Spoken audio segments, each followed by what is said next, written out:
figurize yourself, and then go from there. Or well, since I'm going from there and we're not live, I want to say to everybody, thank you for joining this Sunday afternoon. If you've gone to church, awesome. If you don't go to church, awesome. Go eat some Chinese food.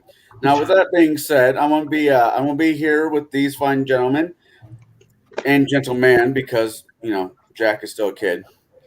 And later on here, shortly, we'll be joined by Mark, and that's when we'll get into the topic of the day the Earth stood still, the 1951 version, not the newer version, which was my mistake. That's the one I watched. Oh, okay. But that's all right. It's all right. But we'll talk about that when he shows up. I think it was a great movie, but once again, we'll get into that when he shows up. But as of for right now, we're going to talk about the wide world of gaming. What is everybody looking forward to this coming week gaming-wise?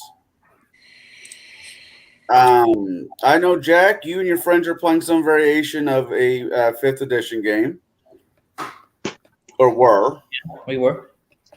Shadow and me's got Bruce's game this campaign. Owen, now, what do you got going on?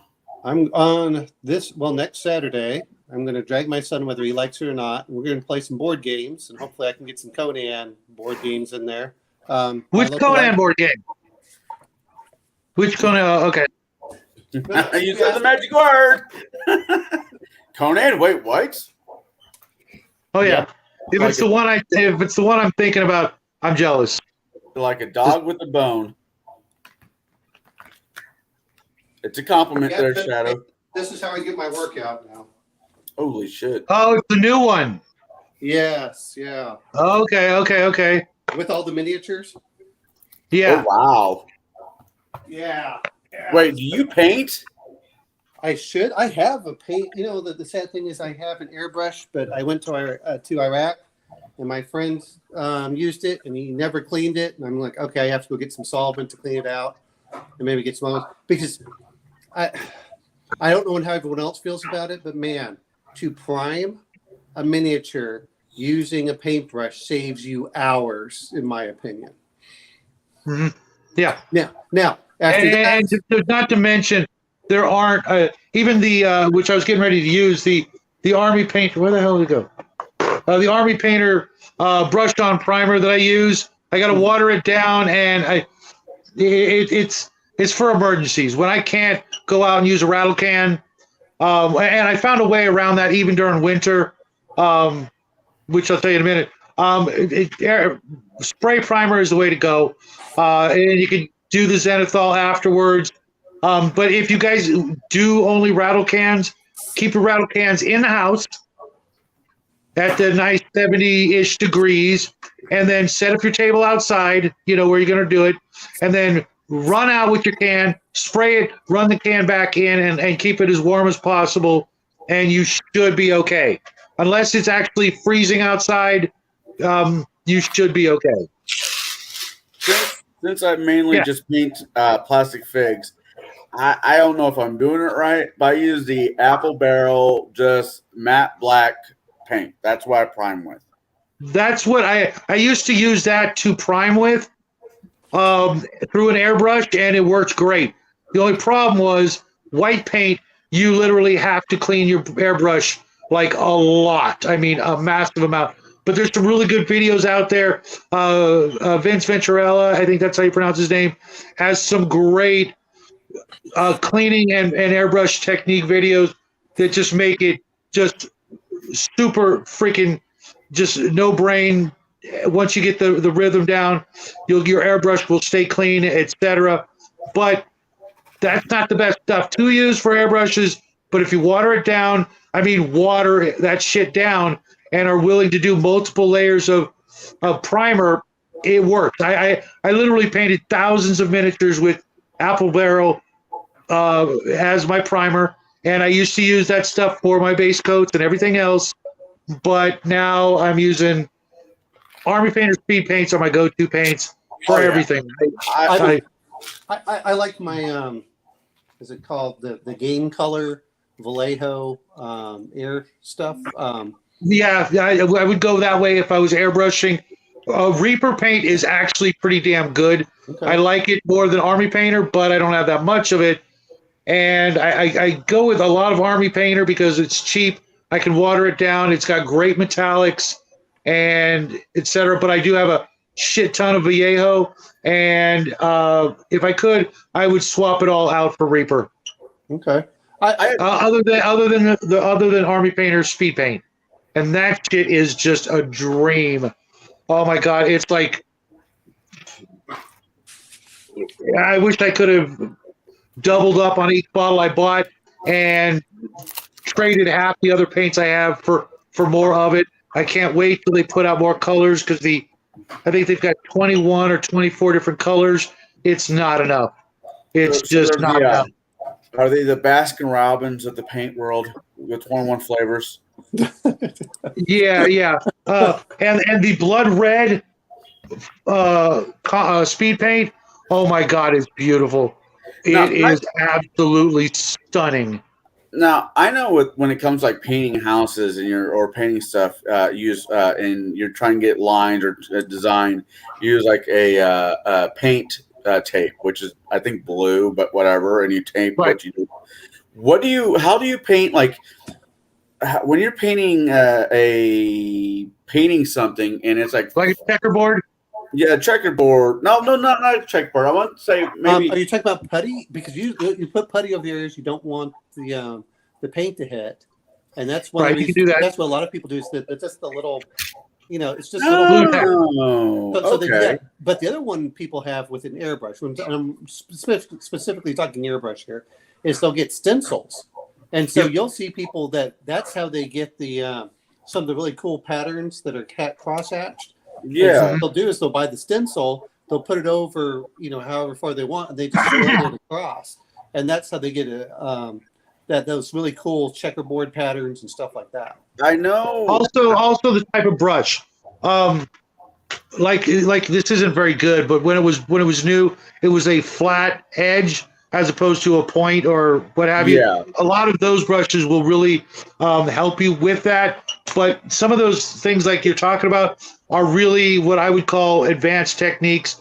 that I wouldn't even mess with until either you absolutely have to or you feel confident enough to just go with it. Even stripes, I just don't need it. I can do something else and it'll look okay. It doesn't. For me, the real advantage. Everyone talks about how far they can do their the airbrush, but what I like about it is as a primer. Boy, doing primers, it is a dream. You go like he's talking about with the can. But the problem is that I have to shake the can up and then pray. But with this one, I'm just like okay, I can do this one if I want to change the color. The airbrush absolutely is now. It depends on what you get, and it's a kind of a high initial investment, but that alone, just because it'll save me hours of time, is worth it from that aspect. And, well, not only that, but it will also save you on paint. Yeah.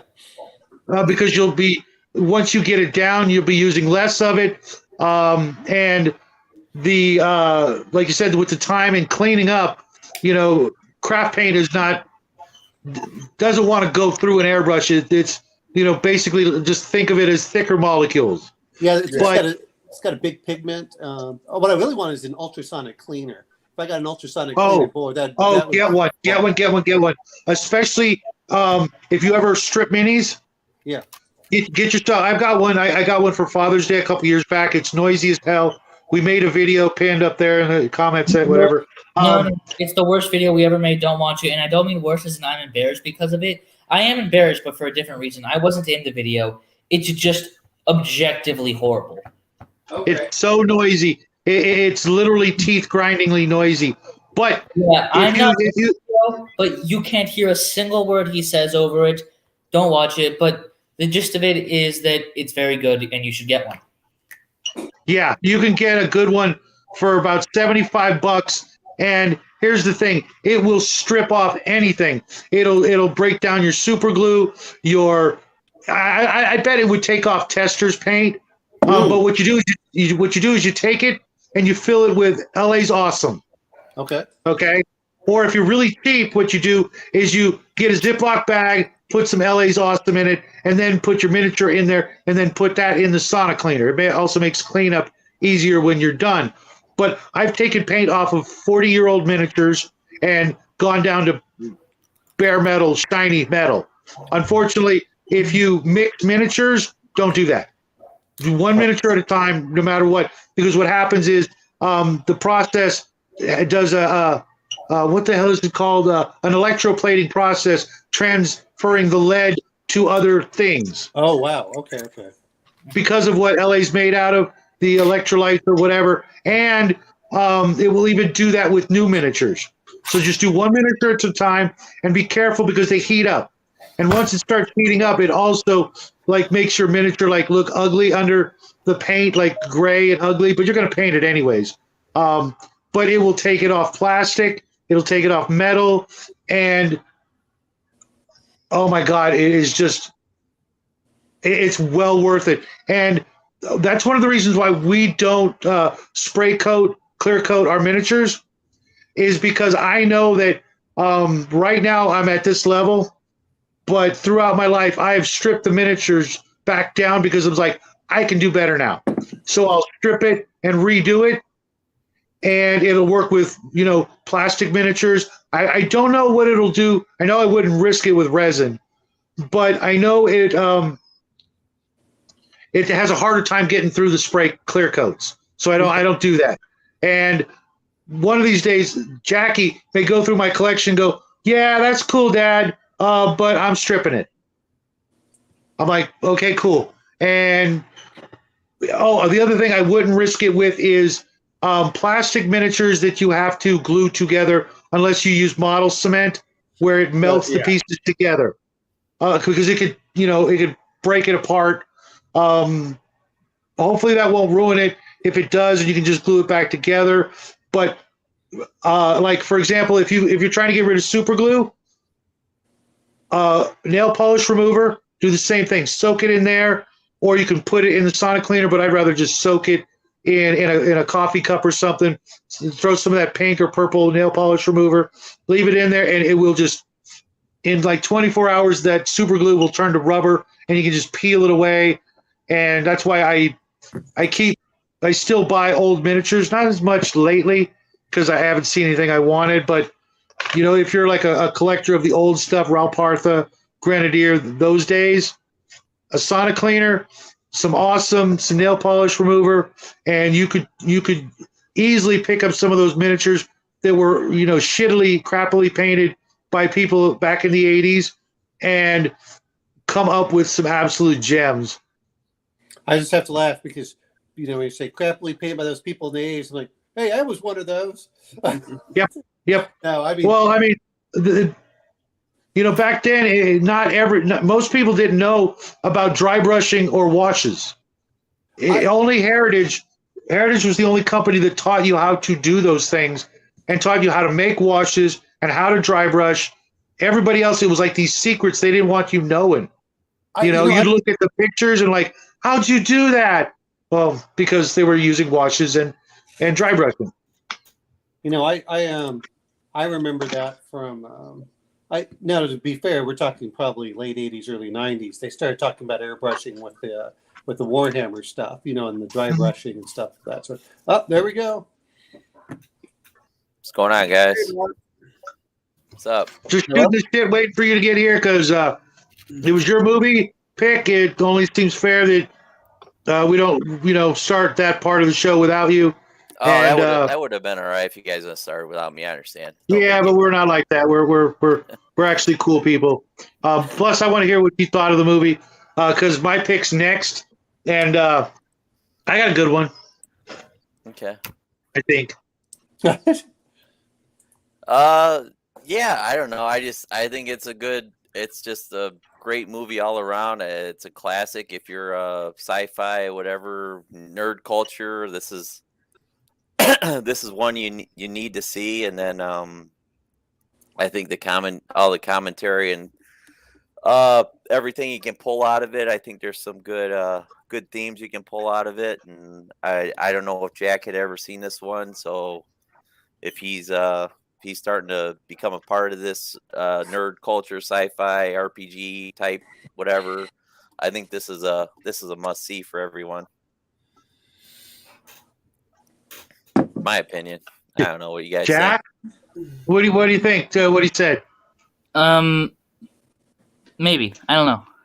Well, especially because I know you're the when we talk politics, you're the go-to guy. So I thought the politics this was addressing at the time were very important. I think they're applicable in today's world too. I think so. That's why I wanted his take on his thought on the political issues and themes. Oh, the movie. Mm-hmm. Oh. Or the nerd culture, your choice. I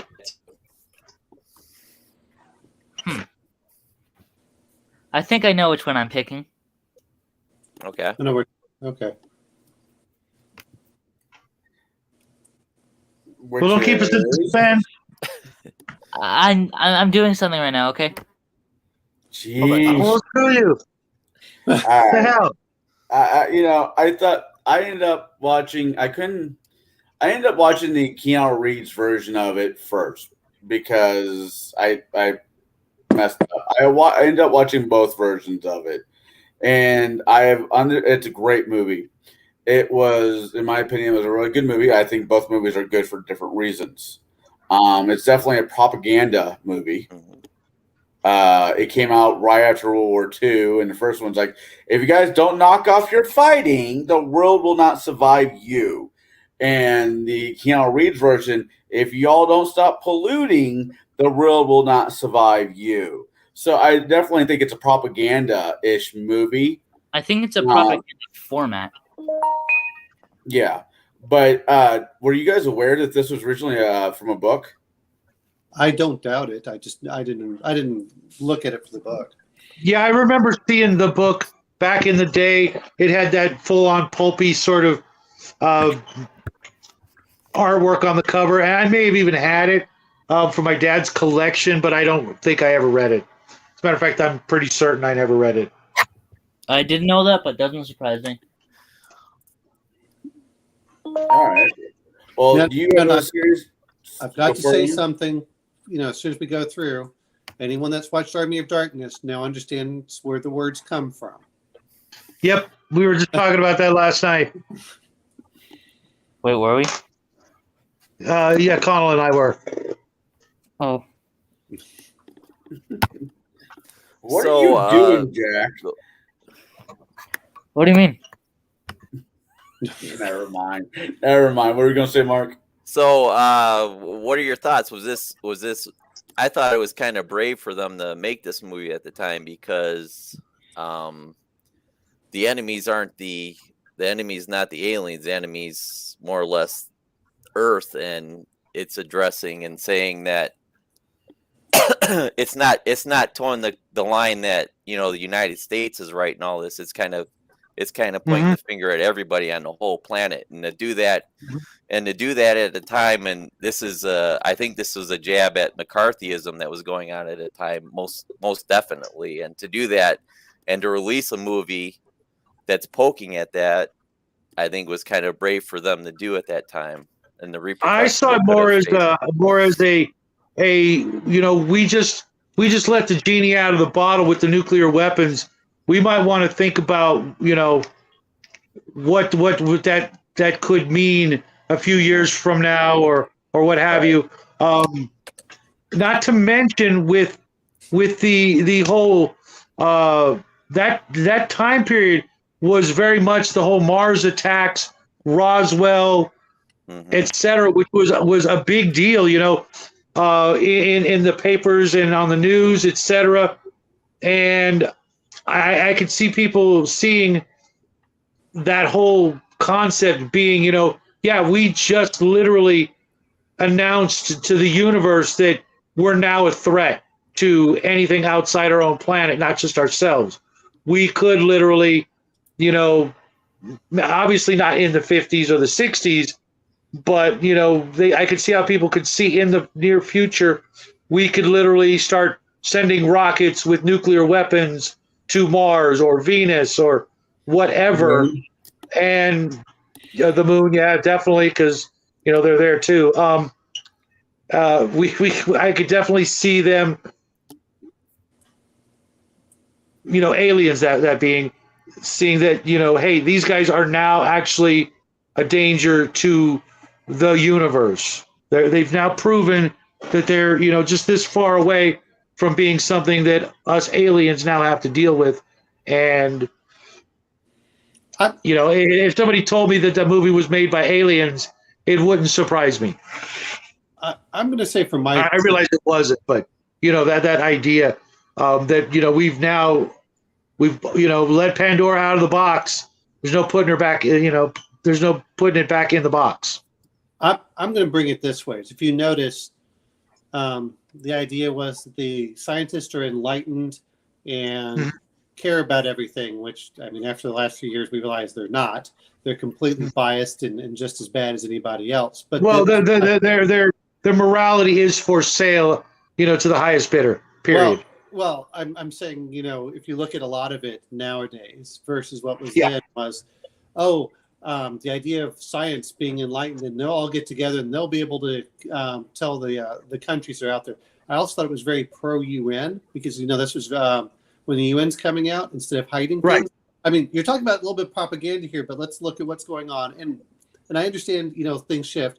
1950 is the start of the Korean War. People are starting to talk about using nuclear weapons. So you get this aspect. So you get that aspect.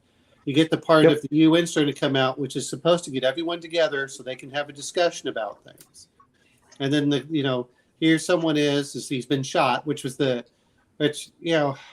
it's interesting because despite him being shot, he wants to go out and look around and see how human beings really are. And he does enjoy the kid, but then he sees the negative and greed aspect that comes about from whoever the mother's suitor. So there's that aspect. Well, even the diamond, because when the kid, basically admitted to him that he just ripped him off, $2 for a diamond, or $2 for 2 diamonds, and he told, he admitted right there basically that he just ripped him off, and he just, didn't care. I mean, he got what the kid was saying, but he's like, oh, even you are contemptible. I didn't get that feeling from him. I looked at it was, I know that you got over on me. It's a lot of times like whenever you go over and you say, hey, I'll, you have something that's like $40. Like, well, if you give me $1 for that, I'll give you this, wristwatch for the kid because you want him to have it. And that was part of it. Right.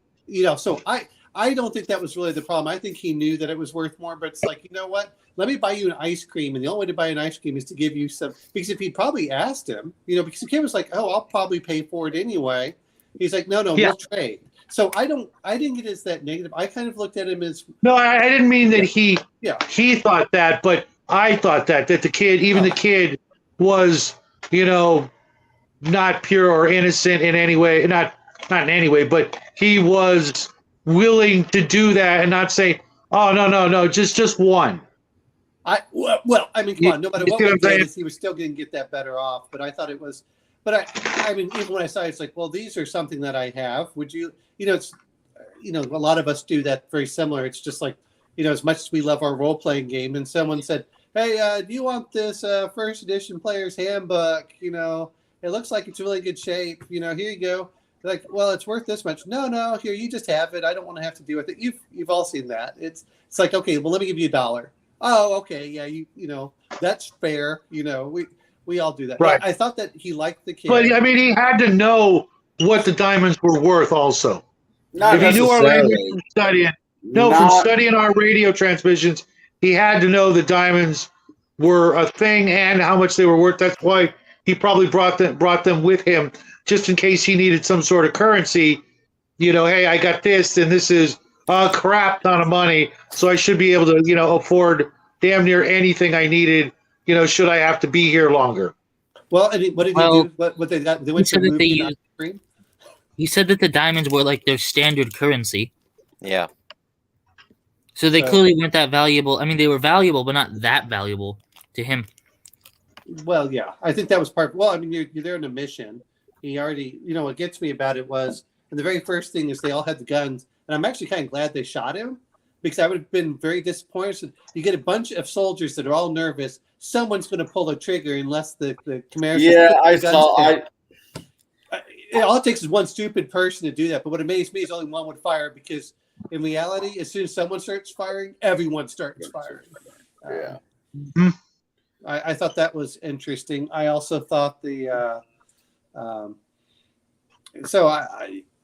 that. Of course they want to talk. Well, only talk to us. Well, what about this? And I thought it was a reflection on humanity of, no, it has to be in Moscow. No, it has to be here. No, it has to be in my country. No, it has to be in this country. But what gets me is, why would you stop in Washington, D.C. of all places? Why wouldn't you just go all the way around the world a few times and then, broadcast? Yeah. It's not like you couldn't broadcast to everyone simultaneously. If you can stop. What it made sense is he goes to Washington, asks to speak with the president. After they say, no, you can't, instead of going out and saying, I'm going to go explore the world and the city, it would have made more sense for him to go into a spaceship, which he already could have done, and he did. And instead of going in there and doing all the stuff that he did when he was there to get the robot to start doing stuff, it would have made more sense for him to just sneak in there and fly to Russia or Britain, most likely Russia. Well, my view on this is, if you can stop all the electricity except for the critical infrastructure, which I thought was interesting, because I was like, well, do you stop everything so people are dying? And it's like, no, airplanes were flying, all these other things. But if you can do that, you can send a radio wave to everyone simultaneously. So that's why I asked if you guys had heard of the movie The Next Voice You Hear. I'm not familiar with it. It's basically God is the next voice you hear on every radio throughout the entire planet, which is, I haven't seen it, but my old man told me about it, and I never got a chance to see it. And I'll try to find it and watch it before I recommend it someday, but I was just curious. Yeah, he could have done so many other things differently, but I think that was part of the story, was, him getting to meet the boy and his mom and some Earthlings to get an idea, just to see some random people and see, what they're like, the average Joe, as it were, as opposed to the scientists and the politicians and the military, because he obviously, didn't trust any of those people. So let's, find a boarding house, which I thought was pretty interesting. That whole concept back in the day. Today, that would never fly. There's no freaking way. No way. I mean, even the concept of renting rooms is just about a done deal. Well, inviting anybody without vetting them. Maybe here in the States. Maybe here in the States, the hostels are still going strong in most of Europe. I'm gonna, but this wasn't a hostel. I'm gonna say as much as my father would rent rooms, and I knew people that would. But the idea that you go in, that you could walk in, you could ask for a room. They're not asking for money up front. That's what gets me. They're not asking for money up front, and they just look over and say, "Oh, he's a perfectly acceptable person. Pay at the end of the month." That's a very different aspect than what's there. And you're right. For a hostel is one thing, but to allow someone in your house where people were actually staying more than just here and there. What's those things called? Airbnb.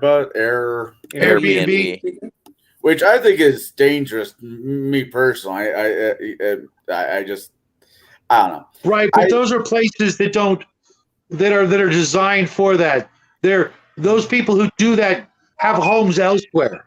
They don't keep their prized possessions and their things like that there. That's just a business. That's not now that might for the average home. When I first got started, it was how me and my wife are going to be out of state for X amount of days, weeks. Let's see if we can rent it out and have somebody stay here in our home while we are gone. Now this business has changed, but that was the original concept. Yeah, that's a concept I couldn't even. If you guys saw my liars, cheaters, and thieves, that's just that would never fly for me. What? I'm not here 24/7. Yeah, fuck that. Not gonna happen. Yep. If I ever did that, and was in your house, Shadow, your Space Rovers box set would be gone. Star Rover is it Space Rovers or Star Rovers? Star Rovers from Archive, yeah. Yeah, that would Oh be my mine. You know, I would just leave random post-it notes everywhere, just in random freaking places. You know, it's like 3 or 4 months after I'm gone, and he's going through something. Ha! I was here too," said the post-it note. That fucker, you know. Just there's a comedian named Dane Cook. He was popular in the early 2000s. He was never popular. Shut up.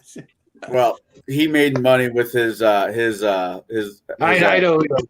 I know he was. Anyways, he made a joke where I want to break into somebody's house, you know, B&E, not bacon eggs, although bacon eggs are pretty tasty, but I want to break into somebody's house and not steal anything, but leave something like a lava lamp. Just turn, plug the lava lamp on and leave. So when they get home, they're like, where the fuck did this lava lamp come from? I always thought that was funny. Aren't there some That criminals that clearly have done comes from stuff a guy like who that? smoked a lot of weed. That guy clearly smoked a lot of weed to come up with that thought. No. I mean, I could swear that there were certain criminals that would be doing like they would go into people's, like they break into the house, they would go use the restroom and not flush, and then they'd leave, and that was the only thing that they would do. And you're just like, really? There's some weird people out there. Yeah, there are actually. There is a what do you call it?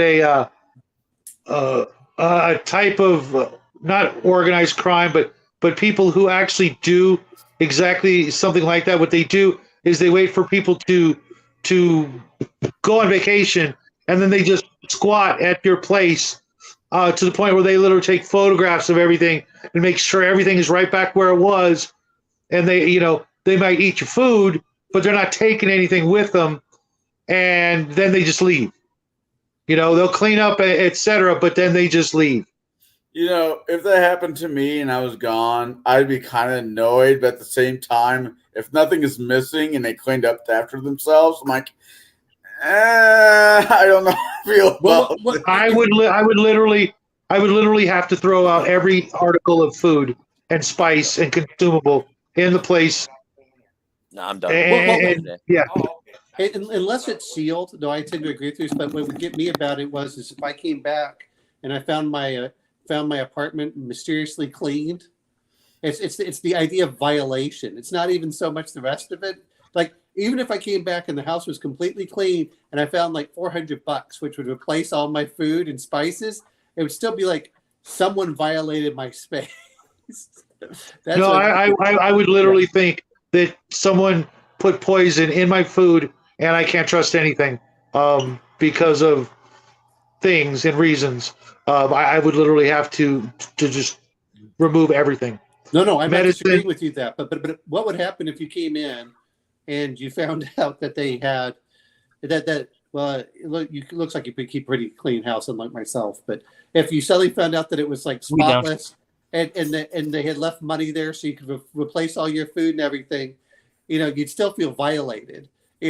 That's the whole thing with it. I'd still call in a forensic team and make sure they fingerprinted every square inch of the place, find out who they were, and prosecute them to the full extent of the law. I mean, me being a single male, if somebody broke into my apartment and cleaned it, I'm not going to bitch. But that's just me. See, Connell and I are in that same area. It's just like, Wait, my dishes are clean. The fridge is full. My house, the rest of the apartment's clean.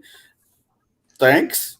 It's nice to know that there are people out there that don't have the kind of enemies that I've made that would literally, wow. I wouldn't be able to sleep for a month. Yeah, but you are also talking to the guy who, when one car made the same turn as us twice, he started checking, trying to see who they were through the window, making sure they weren't some guy that he may or may not have angered 20 years ago. Damn right. And I'm not exaggerating. That is an actual story from a couple months ago. I'm not doubting you. I mean, so going back to the movie, besides your own, we were talking about a movie. We're talking about a movie. How did we get here? Because it's us. The boarding room. The boarding room. Oh. There you go. Well, 1950s. I mean, take outside the fact that the alien concept. Let's move away from the alien concept for a half a second. 1951. We can talk about the cars because those cars are freaking beautiful. No, just let me finish. A lot of the world's brightest people were moving to America. Operation Paperclip was in full swing. America at that juncture was the scientific capital of the world for at least up until the 80s, and maybe a little past the 80s, but the 80s is really when it died out. And so you got scientists from all over the world, coming here to the States, inventing new things, whatever. And you get an alien species that wants to land here in America, where after it's done its research, knowing that the brightest minds in the world are here. I buy it. I mean, no, it wasn't that where he landed. It was the fact that he just didn't transmit to everyone asking them. But I also think, and this is my feeling, and you guys tell me if you got the similar feeling, was I felt that his whole visit was as a test, and we failed spectacularly. We failed by shooting him when we first met him. We failed by keeping him locked up. We failed again by making sure that he was going through. I mean, it was one thing for him to look, and I think that's why he wanted to get away from Bethesda Hospital. This is a small, narrow group. Let's see if humanity as a whole is worth this. And I think that was my real feeling of why he wanted to go out into the regular world, is to see how people were. Is the government a reflection of the people, or is the? Oh, absolutely. I think that. I think there was that, and he found good people there, but he also realized that there are a lot. We had not progressed to the point where they could go. You're going to be welcome into the rest of the world. Like he said, is you guys can blow yourselves up all you want, but you're not allowed to take your violence outside of your own world. And I thought that was very interesting. You guys you can screw up, do whatever you want, but as soon as you leave, you got to act like you're a civilized, respectable, peaceful, peace-loving group. And I thought, yeah, you know what? One thing I didn't like though was the constant use of the word aggression by him. That was pretty group. That was pretty group. Thinking. What do you mean by aggression? I understand violence, but aggression. We act aggressively towards a lot of things, and it could be taken different ways, but it was almost like a forced sort of lawful good utopian existence out in space that would probably drive most humans absolutely insane and aggressive, just trying to stomp that shit out because everything is just too perfect, and peaceful, that we wouldn't be able to function out there. Though it is clear to me that the aliens are like, I'm not sure how do I put this. They're not some sort of like humanist utopians. They may be utopian, but some of the things he said implied that the society out in space was like, I guess, the vision of a peaceful, what your average guy, like American Christian from the 50s, would have thought the perfect peaceful society would have been. But he even several times he mentioned like there being some sort of like religion up in space that is essentially Christianity. He also mentioned a few other things that are similar in notion to that. And like God. Yeah, I mean, he definitely mentioned the God. Great Spirit, or however he called him. Yeah, several times. He even said it wasn't perfect where they were. It was just that they had created these robots to enforce peace, so people would think that, to me, it was not a lawful good. It was a lawful neutral of, look, if you break these rules, that we will destroy your entire group. He said, and to be fair, it does refer back to MAD. By making certain actions unthinkable, you have made it so they will not occur. As far as, and that was a mutual assured destruction. And that's why whenever we start talking about, oh, well, maybe we can, which I know a whole other movie that I would love us to talk about is Doctor Strangelove, is looking at the exact opposite, which is, oh, well, we can do a preemptive strike. And I think that the whole idea was that's why they had those robots. We created these robots, and we can't control them if you act a certain way. They're there to destroy the entire planet, and we don't. And that's how they're programmed, and that's the way that they're going to work. And because we have done this, we have made it unthinkable to do those things. And I think that was part of the ideas that they were taking MAD to that next level. We are by nature a violent species. A lot of us try not to be, but by nature we are. Yeah. Show me a species that isn't violent, and I will show you a species that's probably extinct. Sloths. Have you ever seen a sloth fight a tiger? No, I always see Sloths are the most sloths. They're up in a tree. planet. Yeah, but I've seen them. They're somehow worse than us. Yeah, I mean they apparently they do some of that, but I'm not saying that they're. But most of them, almost every animal, if you've ever dealt with chickens or anything else, they get brutally vicious. And chickens are dicks. I think sometimes a little bit different, which is, we are products of what we come from. And if you believe in evolution, then the idea is that you don't suddenly lose something. And I think that's the problem that I have with these utopian people. And I don't mean this in necessarily a bad way, but the as Jordan Peterson puts it, is you have to know that you can become a monster, and then you have to be able to tame it and control it. And I think that's the problem. Yeah. A lot of people have this idea of, oh no, we'll all be peace and love. It's really easy to do that when you have everything you need. It's a bit harder when you're starting to threaten people, and you do have fight over resources and things. And that's what I look at. Anyway, I don't want to get too far off on that, but what did you think of the whole? How do I want to put this? Which I thought was interesting is when he went in and he started correcting the scientist equation. That was cool. I liked that. What amazed me the most about that was that he not only did he learn all the languages, okay, and I get it that they live almost twice what regular humans' lifespans are, but that this is the guy that was tasked with the job of learning all their languages and then learning all of their math just as a side thing. You know what I mean? That he had all this freaking knowledge in his head, and he could just come in and just I can barely do long division. The fact that this guy, just looked at it and just went, "Oh, idiot. Here, let me fix it for you." Not even fix it for you, but just point you in the right direction in this freaking complicated formula, so that you'll understand that I am like 100 times smarter than you without telling you I'm 100 times smarter than you. And I look younger than you. The math part actually didn't faze me whatsoever because it makes sense. There's been enough physicists and not physicists. There's been enough brilliant people out there who study space that have basically said math is the science of the universe. Right. We don't even know what that formula was for. That's the funny thing. It was the Coca-Cola recipe. It could have literally been that. It could have. We're just assuming that it's some, space thing or what have you.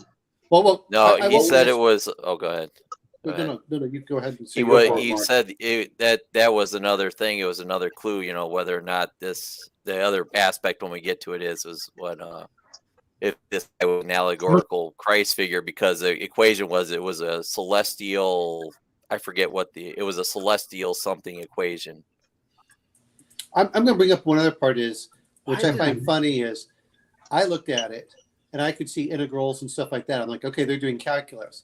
But I've noticed as movies move along, they start leaving out integrals and things. They start making it more just plain algebra, thinking that people don't understand what an equation is. To be fair, a lot of people don't. No, I understand that, but I think that's one of those things that sometimes you don't necessarily. It's those little tiny things that you can put in that it can go over certain people's heads, and others it can oh yeah. But those are little things of watching it over and over. The one thing I did find interesting is here's this quote alien being, and he's a human. So then the question is, was he a human that was taken from Earth and raised in Mars? Or are the Martians the same as we are here on Earth? Because they said he has all the same organs, he has all this other stuff. And That's easy. Well, maybe. It was Throughout ufology, there's the Nordics, they call them, and they're basically just perfect humans. Usually they're like blonde-haired, blue-eyed Aryan types, but there's no reason why they couldn't be, brown-haired, green-eyed, whatever, individuals kind of thing. Which I'm guessing, because that sort of that actual information didn't really come into the UFO lexicon, so to speak, until Betty and Barney Hill, where there were not just Greys but Nordics on board that particular spaceship. So I'm not sure where they got that idea. Maybe it was just easier to just assume that there are exact copies of, simultaneously evolved humans on other worlds, which there probably are. Just saying. But no, but they were amazed. But I said he's identical. All the same There thing. goes with the argument I had last night on Shadows.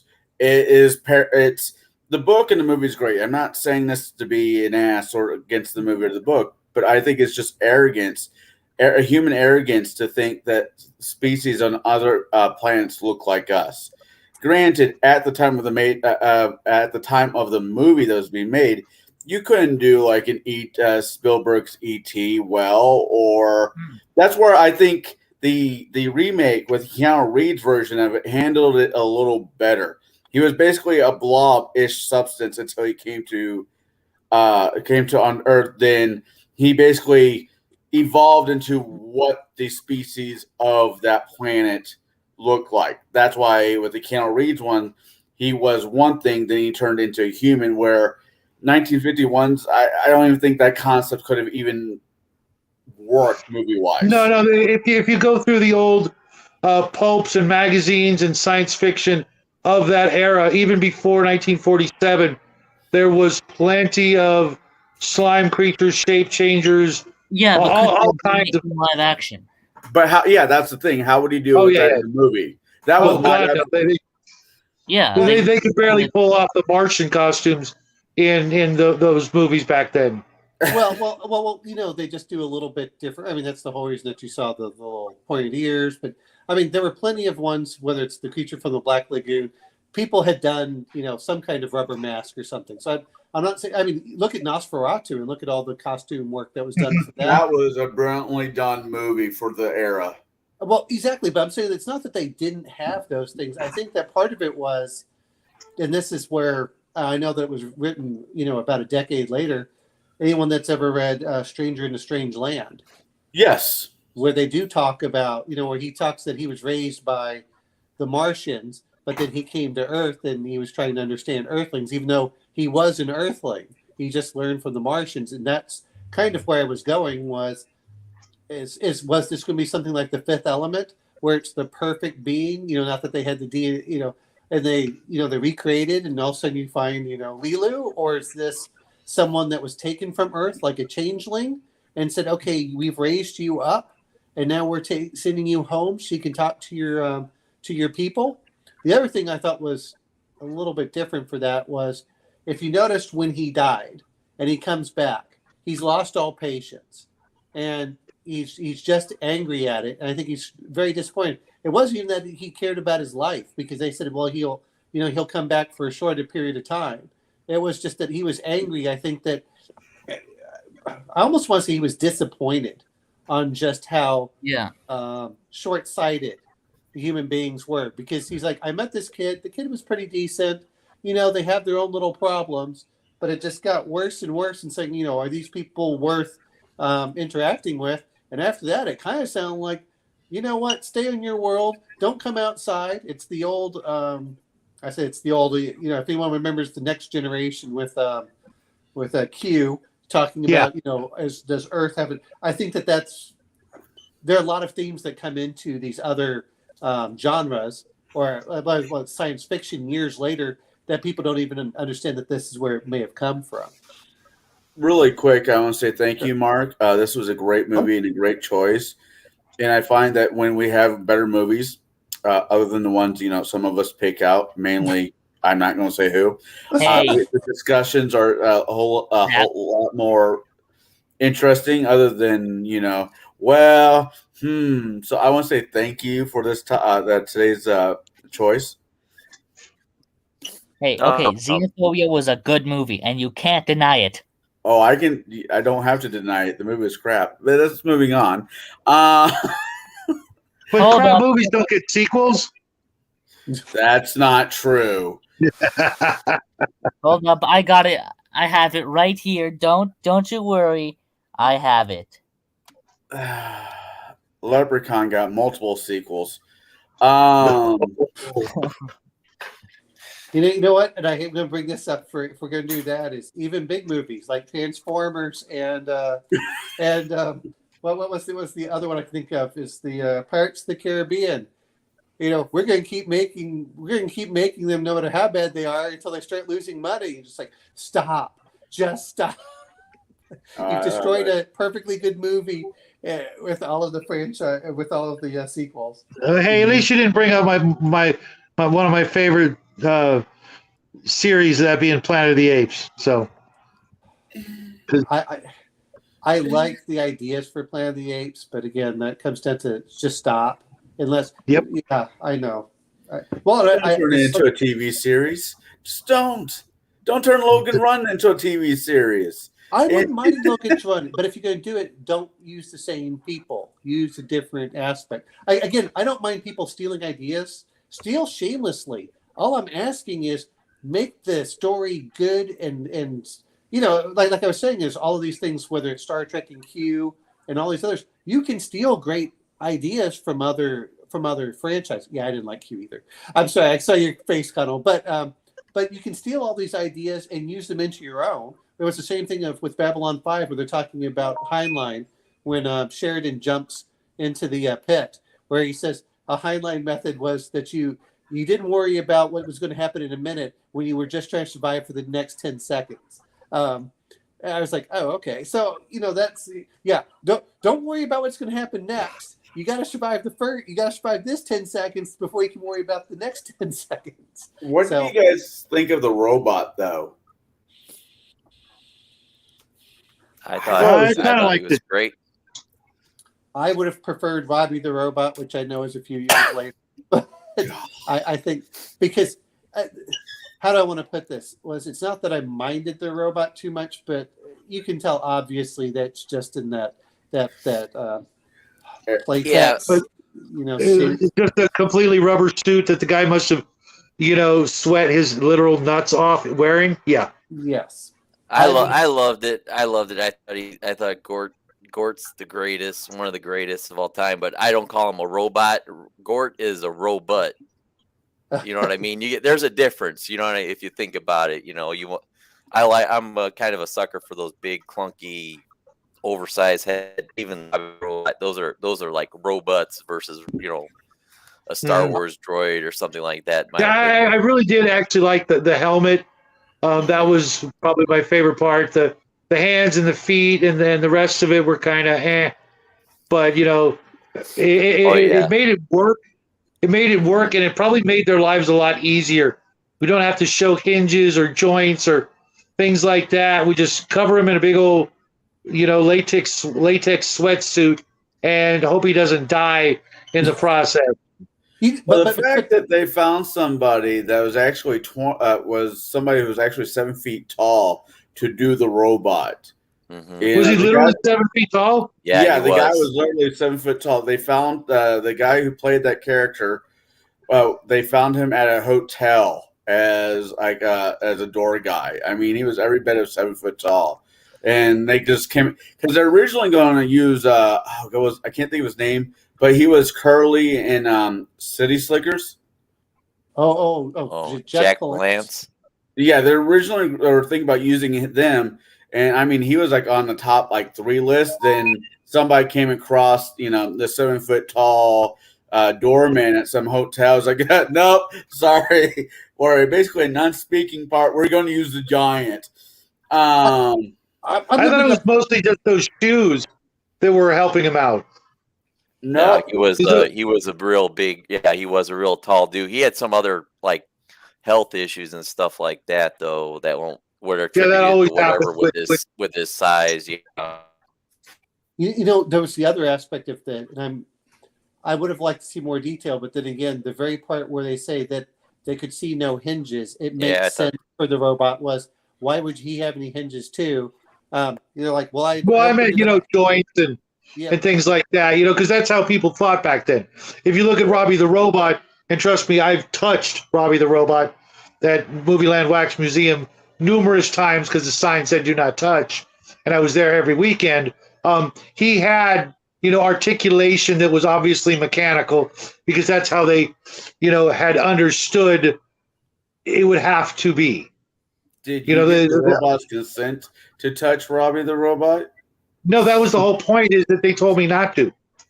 They also told me not to touch the Batmobile, the Monkey Mobile, and other things. There were signs all over Movieland Wax Museum.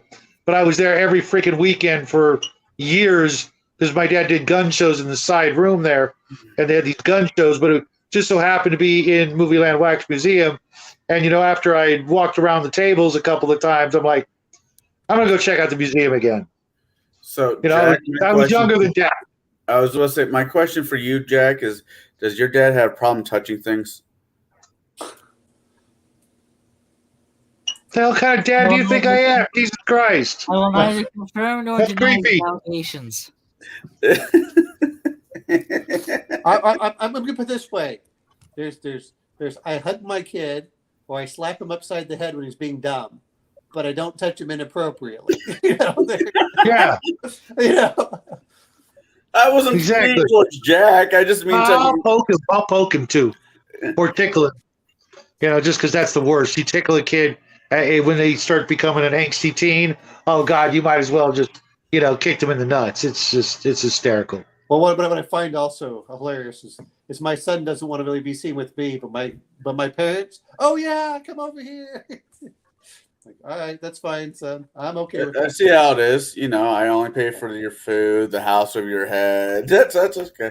But now, was there anything about going back to the robot really quick? I thought it was a really interesting design. If they did it because it was cheap and just put him in a rubber suit, or if it was actually detailed that way. And I hope to think it was detailed that way because it was really cool. Because once again, going back to the remake really quick, it was a bit of nanobites that was the robot, and he broke apart and he became a swarm of these creatures. If they were able to do that back in the 1951's version, that would have been fucking brilliant. Absolutely. No, I think there was something about the sort of generic uniformness of it that sold the idea that these were the police officers of the galaxy. You made it simple and easy to identify as this one thing, sort of iconic and just statuesque and plain and simple, but at the same time, better than to even mess with it. Don't even look at it the wrong way. Now, here's the interesting thing, was that they're supposed to prevent people from doing the aggression, but he said if he dies, she was to say the 3 words, and which says that was their failsafe. If this person doesn't make it, I'm going to destroy everyone. I mean, that's what I find kind of interesting. It's not like even go out. It's just it seems like, how do I want to put this? He said that they couldn't control him because they're already pre-programmed, and yet here he is being able to control this one. So I just find it interesting on that aspect. Yeah, I wonder what that actually translated to. I think I think what happened is that if he had died and they couldn't bring him back and revive him, then that was like the ultimate failure on the part of humans. And with that ultimate failure, then we might as well not even try it. Let's just kill them now. But if she had said those words, that means that it wasn't a complete failure because they could go back, get him, and revive him And also because if there was somebody to say those words to him, that means that there were actually some people on Earth who they thought they could trust enough with that. So if nobody came and said that, that means not only did he die, but nobody on this planet is worth saving. So we're just going to destroy it now because they failed. But did sorry, because you just mentioned that made me think. So we're saying this is like Sodom and Gomorrah. If there are a few good men, I won't destroy the city. Yeah, that's kind of the feel I got from that. That's the one aspect of this movie I just did not care for. Which one? The overall Christian tones that this movie had. I just did not care for it whatsoever. Well, look who's saying that. First off, second, think about the fact that in 1951, the predominant, let's call it religion, especially at least in the United States and Europe, was you're a Christian or you're a heathen. Okay, no, you're a Christian or you're a Jew. And that was really the line here in America. Listen, just because it annoyed me doesn't mean it makes it any better or worse of a movie. It was just one small aspect. I can't even picture, the 1950s being any other way than the way it was portrayed. I agree. I'm going to bring up this part, which is by having allegories to other works like the Bible, which are well referenced. Nowadays, people don't seem to know anything. Hell, people don't know Shakespeare. They don't know any of the cultural aspects in this. And that's why they get so butthurt whenever they're like, oh, it's cultural appropriation. Dude, that's all of history. The Egyptians, the Greeks stole from the Egyptians, the Romans stole from the Greeks, the Romans stole from everybody. Yeah, and there's nothing wrong with it. Everybody stole from the Romans. Well, no, and there's nothing wrong with it, but it's a lineage of history, and by referencing things, it makes you think. I mean, I guess that's why Mark picked this. Is like, oh, we can try finding other aspects in there, and I don't think that it makes it any worse. In fact, I think it makes it kind of better, because notice he didn't destroy the earth. Not everyone got turned into this. He didn't just take a few people with him. It was. There are some good people here worth saving. Don't screw it up. Otherwise, we'll blast you to oblivion. It was our love and compassion that saved us. And I mean, I get that, and I understand where they're going. I understand it was just the error of the movie. It was one small little thing. It was like that. I could have. Well, I don't even know that. I see. That's just it. I didn't see it as him saying that they worship Jesus out in space, but that they just have the obvious belief that there is a one great divine creator of everything, and we call him something different out there. You call him Jesus down here, and we've just even with all our advanced everything, we still acknowledge the fact that something made us back in the beginning. Well, so to speak. I think the other part was space Jews. Is he said, well, let me show everyone what we can do. And what's the first reaction going, whoa, maybe let's stop and think about this, is we got to kill him and destroy him. And like, he's not alone. What makes you think just killing this one will stop everything and not make it worse? That's where I think that it came down to it. And of course, when they're trying to, he says, well, I'll be safe over here. I'm like, all right. But I find it interesting. Yeah, you know what? You just made me think of something. You would have thought, or I would have thought, that instead of the news and the radio, etc., everybody telling everybody else, to look out for this guy. Well, he's an ambassador from another, society. Whatever you do, don't hit him with a car or shoot him. Would have been the message. You know what I mean? You can tell us where he is. We'd like to know. But whatever you do, don't doom humanity to utter destruction because you accidentally hit him with a car or shot him. whatever you do. But no, it was the exact opposite reaction. We're in control. We're Earth. We're humans. We're the United States. Yeah, you freaking bring them back in chains. You know, Yeah, that's not gonna hurt us or come back to bite us in the ass.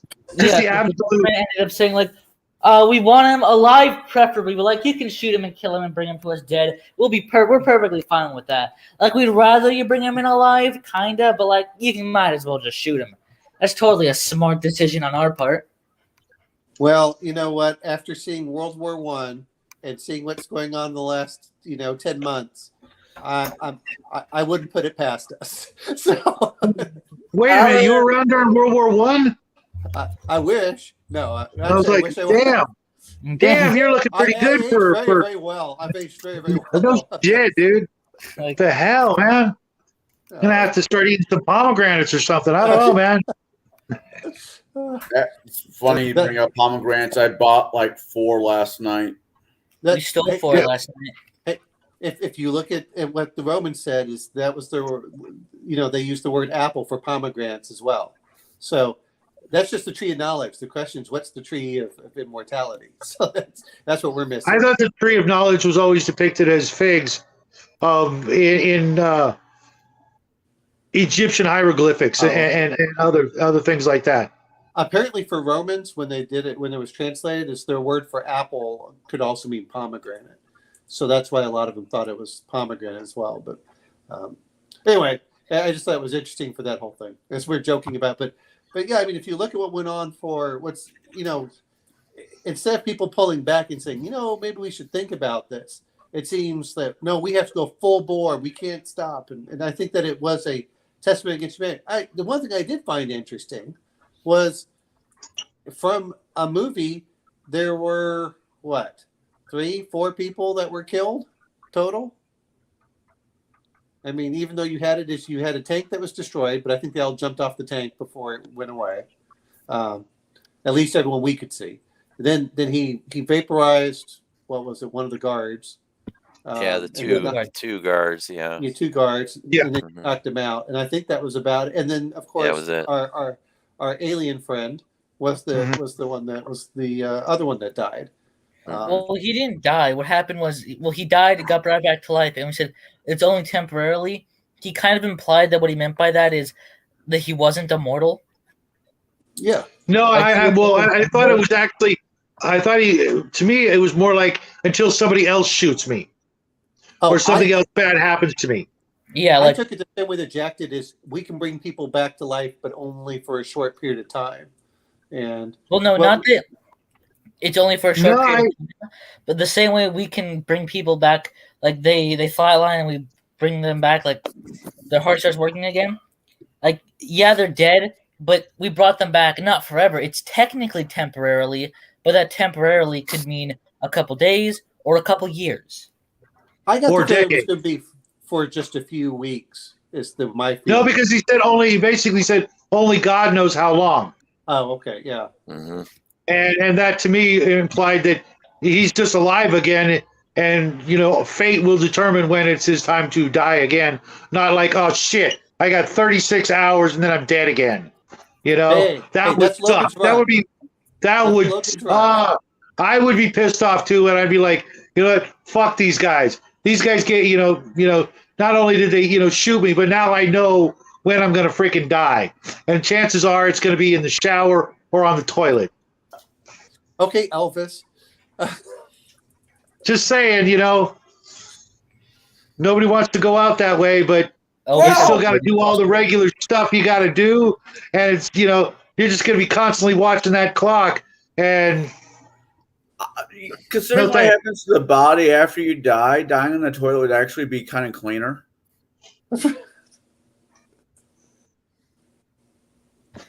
Yeah. On the topic of Elvis, do you know what his last words were? I shouldn't eat that sandwich. Maybe, but his last recorded words were "I won't," in response to somebody telling him, "Don't fall asleep on the toilet." I believe it. Definitely did not. I thought Elvis died in East Texas nursing home. Wait a minute, That's Kyle, a have Bruce you seen Campbell Bubba movie. Hotep? Yeah, I saw that movie. Okay. Bruce Campbell, Jesus. You know, I agree with what you were saying earlier. The fact that this movie was made when it was made, it was really cool. I mean, it says a lot about just the era of thought back then. I mean, most of the actors in this movie were unknown. They didn't go for the A-list actors. Maybe they couldn't have access to the A-list actors. I don't know that. I half wonder if maybe they were afraid and they would have got blackballed out. I don't know for sure. I didn't look into that, but you know, I mean, Charlie Chaplin got chased out of America, so who knows? right? What? Like I said, I don't know. I don't know if maybe that was the issue or not, because this was kind of a poke at, you know, the whole Cold War? I thought it was McCarthyism and Cold War and, you know, era at the time, but maybe I'm wrong. I don't know. I didn't find it so much of the McCarthyism, though I do find it because science fiction was not respected until probably after we went to the moon. I know I heard that it's like everyone was talking about they only want to do westerns. They hated Star Trek, and it wasn't until 1969 when they landed the moon people went, "Oh, well, maybe Star Trek's kind of cool because we can go somewhere in space." But I think this was even before Sputnik, wasn't it? 51 or Sputnik was Sputnik 50? I thought it was 53. Let me check. Okay. I don't. Yeah, it might be. It might be. You know, I think that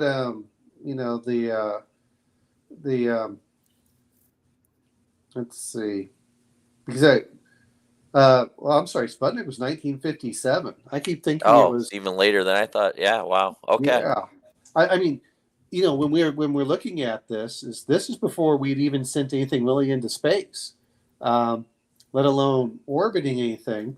But I also thought what was kind of interesting about this was, and I could be wrong, but if anyone's familiar with Hollywood's how do I want to put this?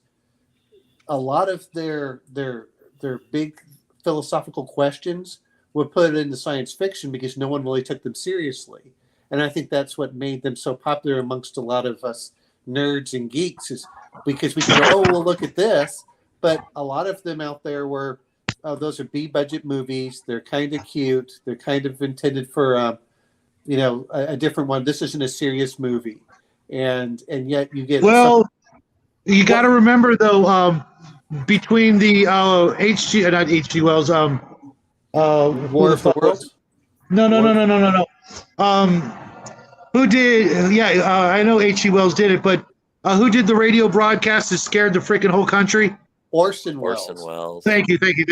Between that and the 1947 Roswell incident, UFOs and all that crap was heavily on the minds of lots of people. Yeah, it's sort of, got, sort of swept under the rug right after Roswell. But at the same time, that's also during a huge period of time where people were seeing UFOs all over the freaking place. It's also the beginning of the sort of Mars attacks type of movies. But what I wanted to say is Hollywood, if you were doing it, they didn't view it as a serious movie. It's very similar, and times have changed, but it was very similar to how people looked at comic book films. But it was also a guaranteed money-making genre. They knew because the kids and the teenagers, if it was a sci-fi movie, that was the movie they were going to choose. And those are the people spending most of the money at the theaters. I think I get what Omen's going for here. Is he's kind of saying they were able to use this genre to help slip in the message was what it was, right? Oh yeah, absolutely. Just like Star Trek did. Right. It was a decade and a half later, but that's all Star Trek was. Every single episode was a way to discuss these topics that wouldn't get discussed in a regular movie that people would go see, because then they would just pan it as it's all about this one topic.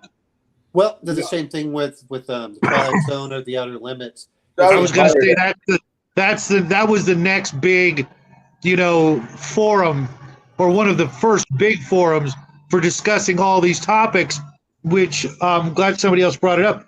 Did anybody see the parallels between this movie and that classic Twilight Zone with the alien that landed in Mexico? I don't remember that one. The one where the alien lands in Mexico and everybody's terrified, and he's bringing to Earth the cure for cancer, basically, or something like that. But then they shoot him in the end, anyways. Yeah. Oh God, that was heartbreaking. Yeah, I mean those are the. But and what I'm trying to say is because now, of course, this one you can do on modern day, but I found that what was very interesting is you could ask modern questions without offending people's sensibilities in doing by science fiction. Whereas if you did it especially Next Generation, that was like, oh my God, that was so much. I recently, this last year, I watched all 7 seasons of Next Generation because I stopped watching it and I didn't see the last year, which was absolute garbage. I absolutely freaking with that. I freaking hated that so much. Oh God, that was just the worst. But every single episode had this underlying, message. Let's make it. It's really about this, but we're going to pretend it's about this. And God, it was just. But what I found interesting was that it wasn't even necessarily a condemnation of the United States. It was a condemnation of humanity as a whole, is what I was trying to say. Is because even when they bring it up, is the Russians wouldn't have done any better. That's what they said. No, we want it here. We want it. And everyone's trying to fight back and forth. He says, I want to talk to the people of Earth, not the governments of Earth. And I thought that was kind of interesting. Let me talk to them all at once. And they said, well, no, you tell us, then we'll tell everybody else. He's like, no. Yeah, like hell you will. Yeah, exactly. You're going to tell them only bits and pieces. He didn't want them to spin doctor whatever his message was. Right. According to their agenda. So yeah, that was especially if like the messages were the Russians are like, oh, geez, I just realized what Jack's got on his picture. Fucking hey. I saw it. I just saw that now. I'm like, he really wants that sequel to come out. He's gonna get t-shirts and everything. I will. Action figures, the whole bit. Xenophobia 2 greatest supporter. As this is my channel, I'm going to say this publicly. I do not support or am financially in league with that movie whatsoever. So any mention of that movie will be brought to you by Jack, and I have nothing to do with it because I just called it. I do want to be sponsored by Xenophobia Pictures.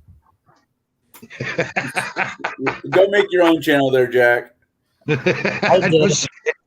No, hold it. Speaking of which, while he's doing that, my son's making a fantasy film right now with his group. So that's awesome, dude. That's awesome. We gotta find a way for us to see it, or the previous one. I'll send you a couple links. Of course, they're really, really bad films, because but they're just a bunch of they have these little camps and they say, hey, whoever wants to sign up, pay $25. And I'm like, that's fine. And so we'll see Jack was just in that program last year, and he got to go to friggin' Hollywood, and the whole bit. It was epic. That what is that? The movie's not so much. I was thinking, yeah, exactly. I was like, well, part of me just goes, get out there, get used to it. What was it they say? Extreme introverts, like they did with the Johnny Depp. That's the way that they can express themselves instead of trying to go out there. Anyway. That's for a whole different other thing if you want to talk about the humor of that trial. But anyway, I had to suffer through a film festival of various schools and grades. My favorite one was about this kid. He's like the mayor's or the president's or some rich important guy's son, and he's afraid of heights, and that's his main character flaw is that he's afraid of heights.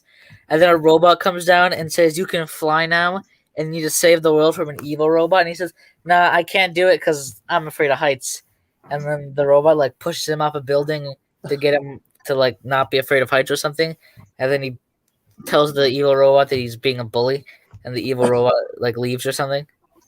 I can say this from personal experience. I don't like ladders. I don't like heights, but I've jumped out of a plane. So it just depends. And I've done hang gliding. And so just certain fears apply during certain times and areas. That's what bravery's all about, man. Oh, and You yes, know, the robots were just kids wearing cardboard boxes covered in aluminum foil. Hey. Don't knock the Doctor Who level of, props. Yeah, you Thank could you. see the kids' chins and stuff. So, is there anything else that we want to talk about this movie? Because we were wondering, and I can't believe we're all going to skip over Aunt B. Oh, yeah. I remember her. Yeah, she was, you got to give her credit. She was not the nice, Andy, Andy Griffith, Aunt B. She was kind of what she reminded me of? What was her name? The one that was in Misery. Oh, Kathy Bates. Yeah, it reminds me that Yeah. it could be Kathy Bates if she had been 50 years later. Yeah, that woman is a nightmare. Oh my God. Well, I like her because she can play all over the area back and forth. She can. But yeah, you're right. Just yeah. It's funny that you bring up Kathy Bates. She's in the remake. Yeah, she Oh, was. really? She was was she the president or was she the something secretary? I She forget what was her no, title she was. wasn't. She wasn't the president. She was Secretary of State. of Defense, or Okay. yeah, something like that. Yeah. Yeah, she was in the remake. Yeah. So I'm going to bring this up just because completely was off Keanu topic Reeves with an Aunt alien? B. But could you imagine Kathy Bates versus Sigourney Weaver in a science fiction film where they have to face off against each other? I just saw Shadow just drop. Only if it's animated. Only if it was like voice acting. Hold on, what? Claymation, yeah, dude. That way they can make her all 1990s? Jabba the Hutt like, show her true form. What's going on? What did I miss? Why are we talking about Star Wars now? Give me just a second. Yeah. But overall, I think it was a really good movie. I am glad that I watched it. I'm going to see if I can get a copy of the original book and to see what the variation of the book would have been. Because you know what? I bet in that book they tell us what that magic phrase was, what it translated to. I bet you they do. Well, I maybe I'm reading into. I went to the whole. He's the whole allegorical Christ figure, and I thought it, was like the phrase was symbolic of the Holy Trinity or something like that. In my Father, opinion, forgive them; they don't know what they've done. Yeah, well, yeah, like Father, Son, Holy Ghost. Something like the Holy Trinity reference. I thought maybe because even the name he assumed was carpenter. Jesus was a carpenter. I mean. But I may have been reading into this whole thing that too much. No. Those are never accidental. Those are never accidental. He went through the whole persecution. The guy, Risen the one from guy that the was from the dead. Yeah, he rises from the dead. The guy gets on the horn and sells him out, and the female protagonist in the story sees him for his true colors. He's a more or less a 20 Judas pieces of type silver, character. that kind of thing. Yeah.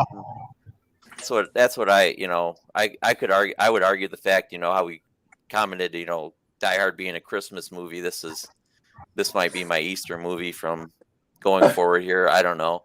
Come on. I can see it. I can see it. Yeah. Charlton Heston, Ben-Hur, and I know that's still probably my favorite of all. That's one of my favorites for Easter. Yes, most definitely. That man played them all. He played he played Moses. He played John the Baptist. He played if there was a Bible movie being made. Ivanhoe. Yeah. Did them all, The Omega Man. Yeah. Soylent Green. Yeah, he was all the greats. I don't even think of it, but Charlton Heston Taylor. is probably the greatest sci-fi actor if you look at it. Reluctant sci-fi actor. Because if he had his way, he would have never done any of that shit.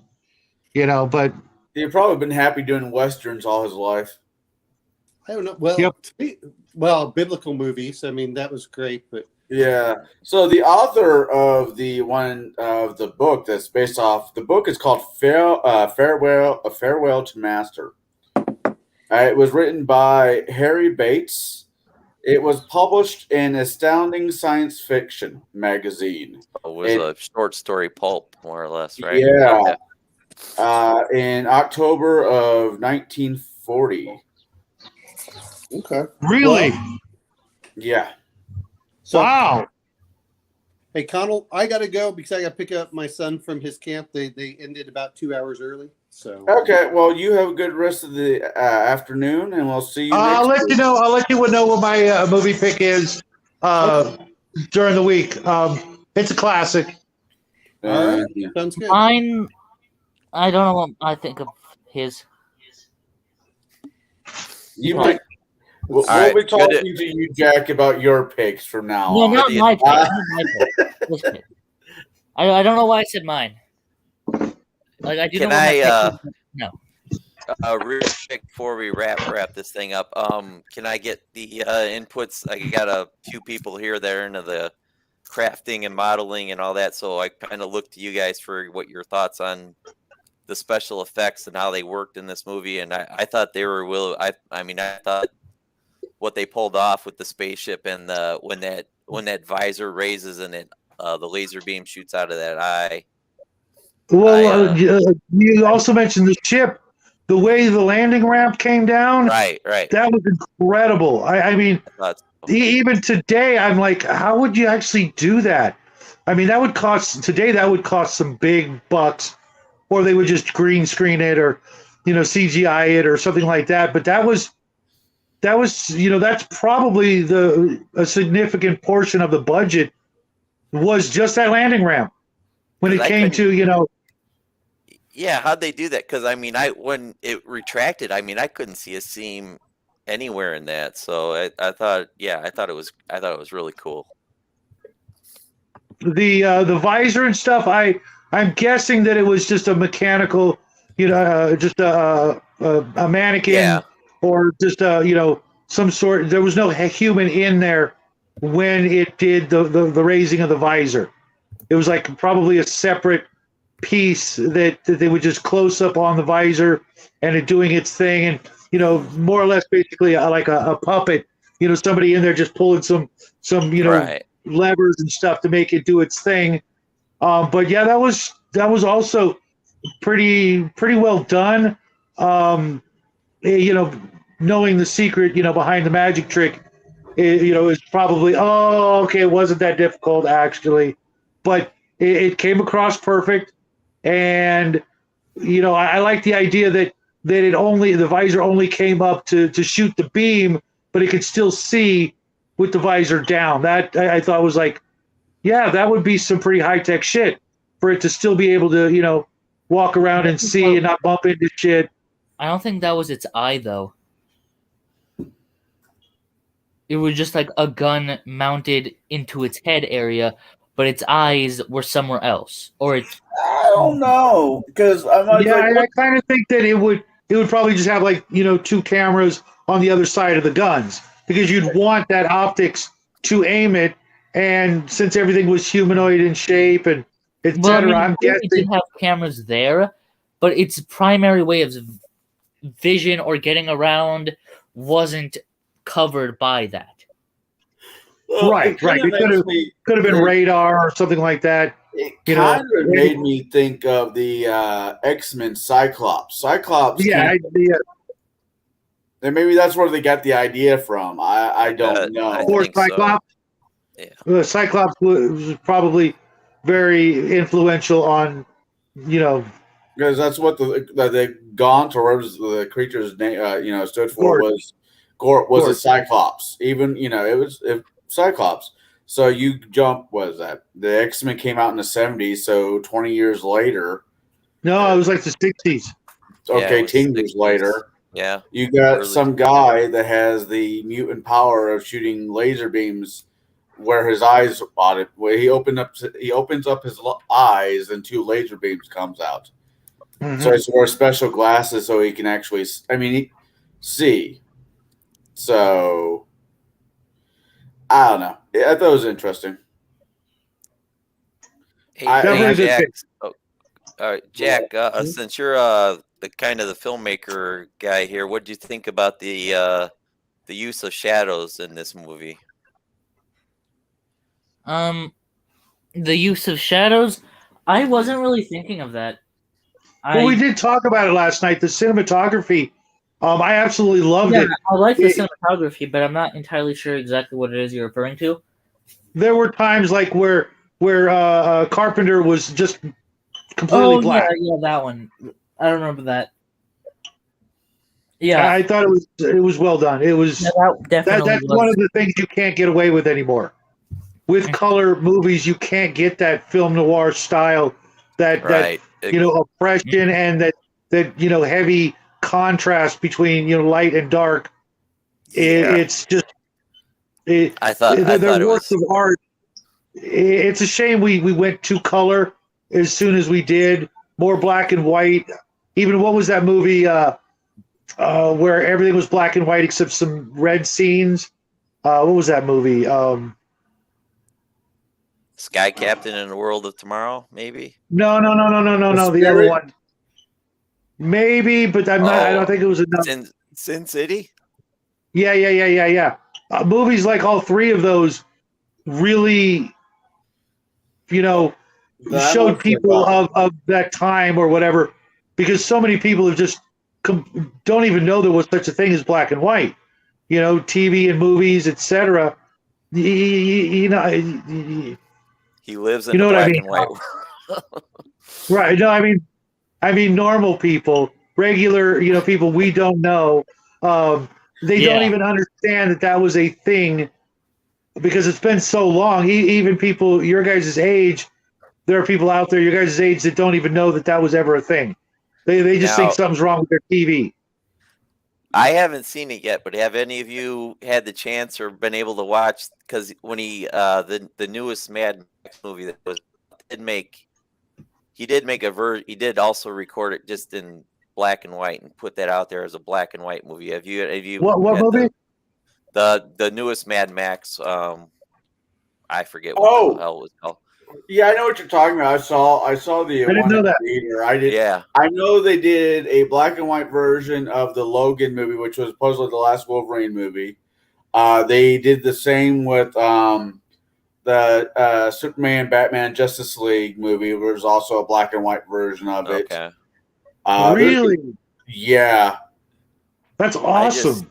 I just like that the use of the shadowing and this. And I thought they were like calling back to like maybe the 40s. All those hard boiled detective movies always use that trope, and I thought it was really good. I liked Mr. Carpenter when he was in all black, and then or Gort was like half in the dark, half in the light. The visor comes up, and then the heavy shadows around him, but then that eye starts glowing and shoots the beam. I thought it was really effective, and I liked it. And I kind of wanted Jack's thought on that and things and what that means in movies, and has he done stuff to do things or tricks to use to try to achieve an effect like that, or that was it. All right. Well, we're at the 1:30 mark, and I think we've talked about this movie all the way around. Shadow, you want to tell us what the your pick is going to be? Sure. It's the classic in Invasion of the Body Snatchers. That's going to be a little bit. Okay. Actually, I just saw the the movie. the Wait. The one with the 50s version or the Yeah, absolutely. 50s. Okay. The 50s, yeah. I just want to keep that black and white thing going a little bit Okay. longer. It's another example of what they can do with so very little and still just scare the crap out of you, so to speak, and just make you think of just different things. I'm hoping it was a classic. I loved it as a kid. I loved it as a grown up. The other version with Donald Sutherland is also great, Mhm. but it really works better as a sequel. I think knowing what you know in the first movie makes the second movie better. I don't think I know that if the black and white had never come out and they went straight to the other one, it would have worked, but it didn't have quite that sort of Twilight Zone feel to it. It would have made for a great, if they chopped it up, it would have made a perfectly acceptable Twilight Zone episode. Yeah, it packed like a different kind of punch to it. Yeah, you're right. Yeah, exactly. And I want to get people out there who are watching and my family as well to revisit and finish off trying to watch the entirety of the Twilight Zone, because it's had so much effect on science fiction and horror. The entire series just did so much for storytelling, and with so very little. When you think about it, it was like a 22-minute, half-hour show back then, and they got so much, bang for their buck, and yet, while sometimes some of the episodes were kind of preachy, they were always preachy, like in a good way. The Christmas episode that my family watches every year. Favorite. Yeah, it's great. Dude, I cry every time. The episode with the boxer, even Time Enough at Last. I love it.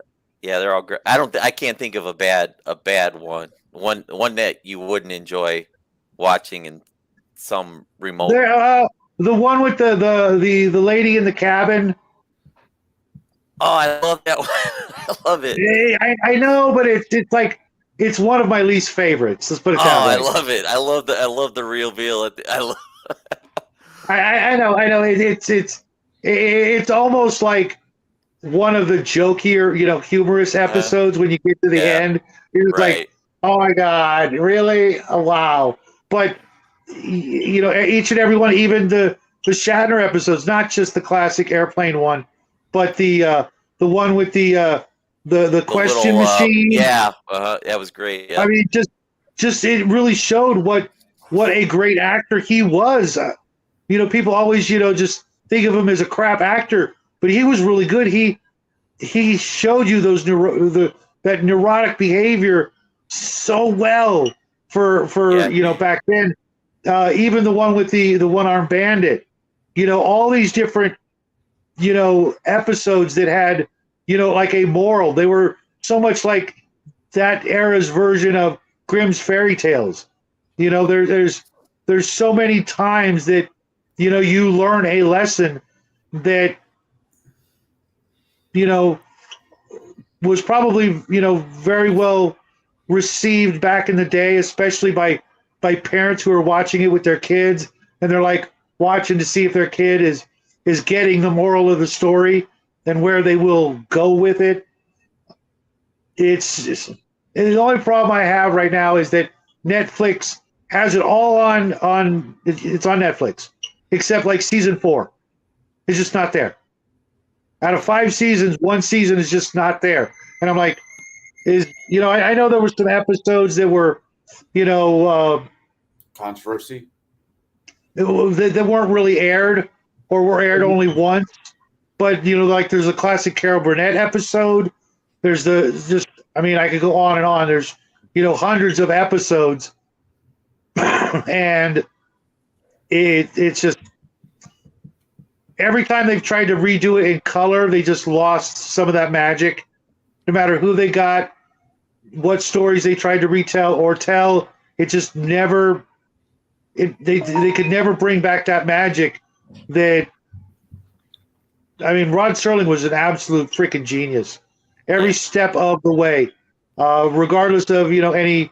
I don't know a lot of details about his personal life. I know that what he put out there, even in later projects, Night Gallery all the way to Planet of the Apes, which is like the masterpiece of the one time Twilight Zone worked in color. The first time I saw that, I was just like absolutely blown away. And then because I was reading the paperback versions of the Twilight Zone, and then my dad said, "Oh, you like that? You got to watch this." And then I watched it, and I'm just like, "Oh wait, he worked on this? You're kidding me!" It makes sense, It made perfect sense, and that whole reveal at the end of every episode, so to speak, was so clearly influential on so many people after the fact. M. Night Shyamalan or whatever, clearly watched every episode of the Twilight Zone multiple times to get his shtick down, and so many movies just miss that point at the end. They say the endings are the hardest thing to write, and that was clearly not the case for him. He made some of the greatest endings of all time, and he did it consistently, week after week after week, for years on end. Oh yeah, I got the ending, no problem. He probably started with the ending and worked his way backward. The way Leonardo da Vinci could write a book backwards. That sort of just next level writing ability. I just can't wait to watch them with Jack and see if he has the same sort of reaction. I was gonna say Bilbo Baggins did not have a problem writing ending. He started his book with the ending, and they all lived happily after.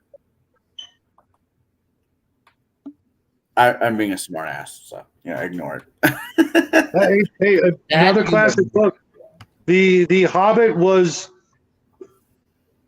again, one of those things that influenced so much after the fact that people just don't give enough credit to and never will, because there's been so many things since then.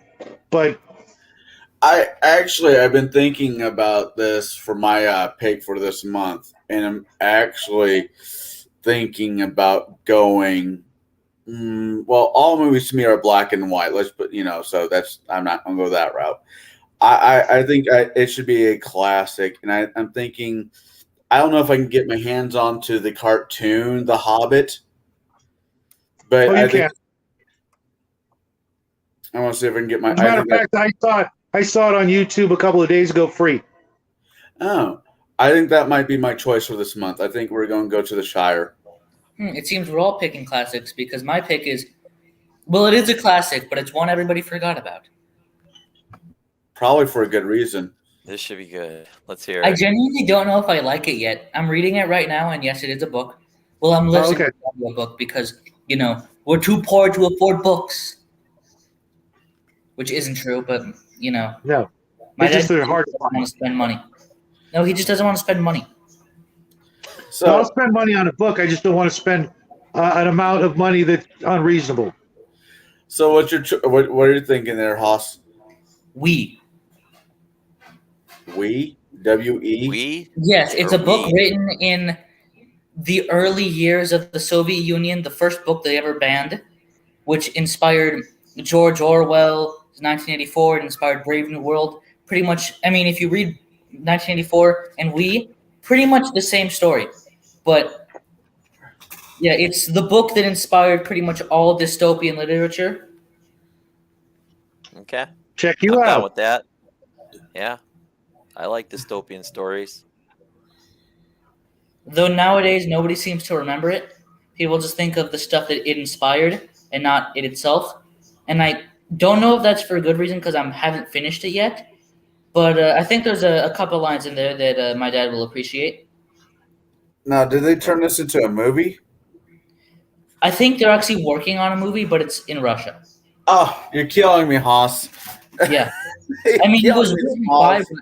It was written, though it's not a critique of the Soviet Union, because the Soviet Union didn't exist for long enough for that to really be a thing. It was like the first couple years. But again, it was the first book they ever banned, and it wasn't released. It was released outside of Russia, and George Orwell read a French translation of it, which is what inspired 1984.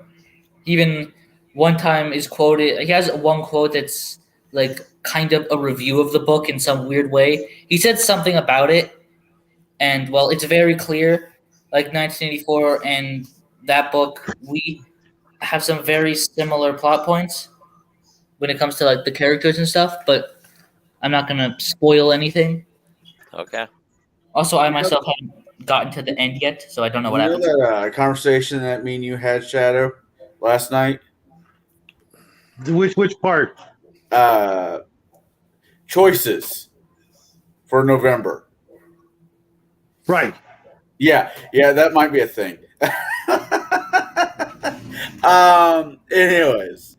Anyways, no, I'm glad that we did this book. I enjoyed it. I Movie. enjoyed this movie. Like I said, my only issue was this. Well, the whole mention of the God concept, but you guys are absolutely right. Making a movie like this at that era, you would have it is what it is. And but no, that's my only rule. What was that? Also, it was the best part of the movie.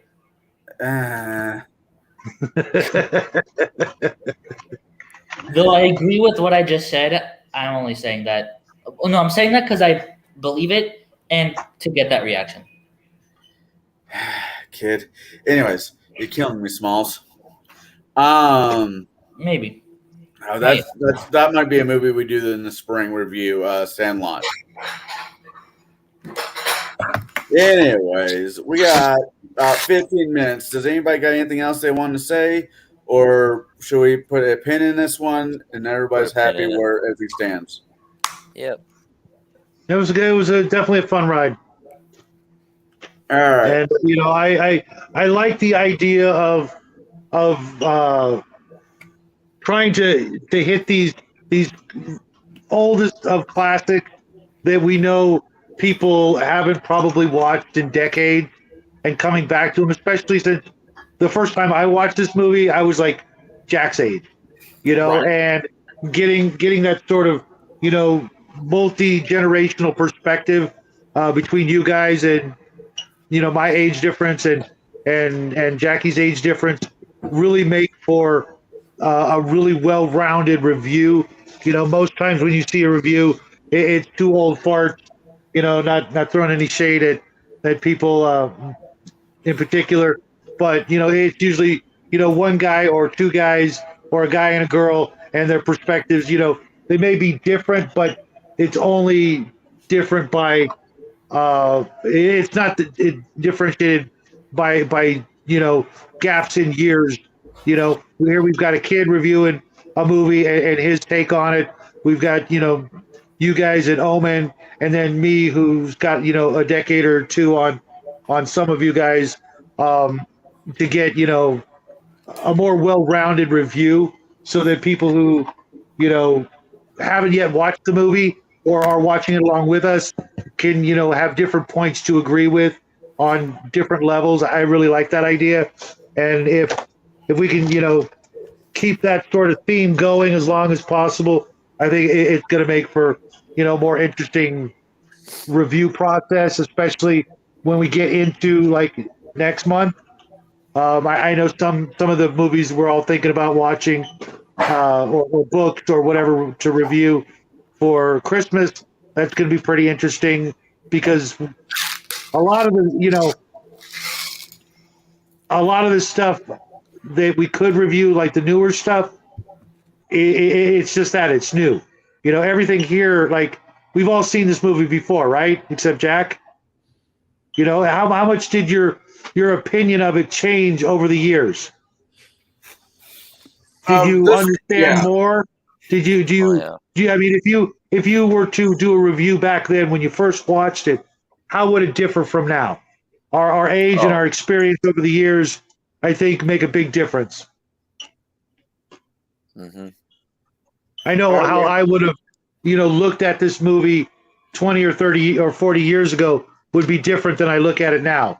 And I like that because I even see that within myself. It's like, well, back then I would have said this, but now I feel, possibly completely different because time has gone by and we've all changed, each and every one of us except Jack, and when he watches this movie someday with his kids, he's going to be able to go, yeah, well, one, here's this video that, we did. But, imagine him talking about this movie, 20 years from now with his kids.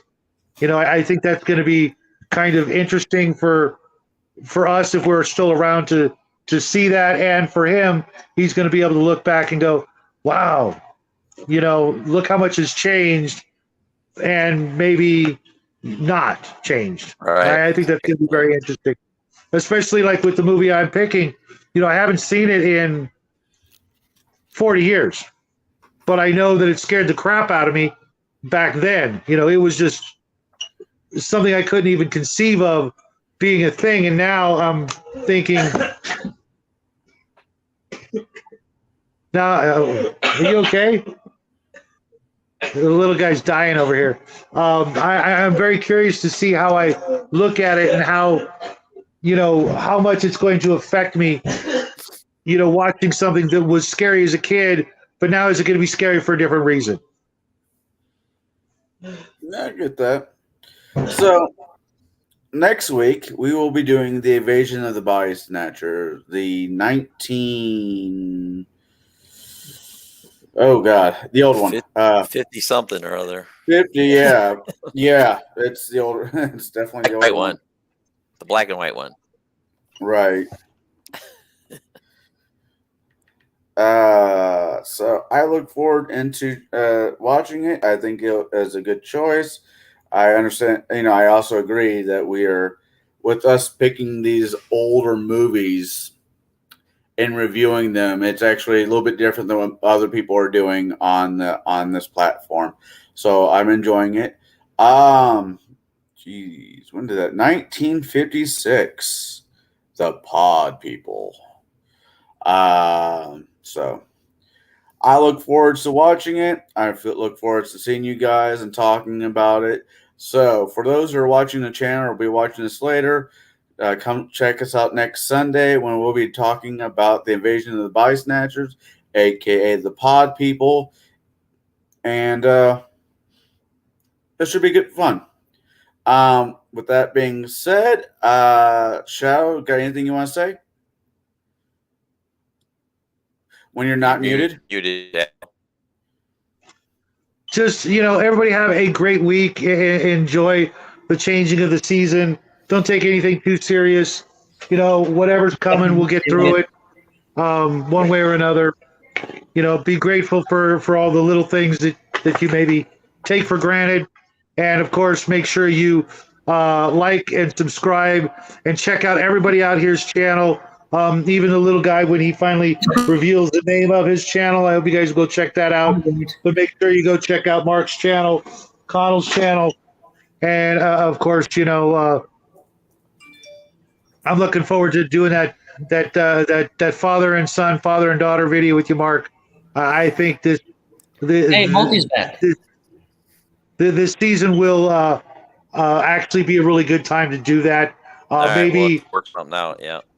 Maybe take your daughter to the local Dollar Tree because 99-cent stores don't really work that well for this, and because Dollar Trees actually restock a lot of the same stuff over and over again, and it's pretty regular type stuff.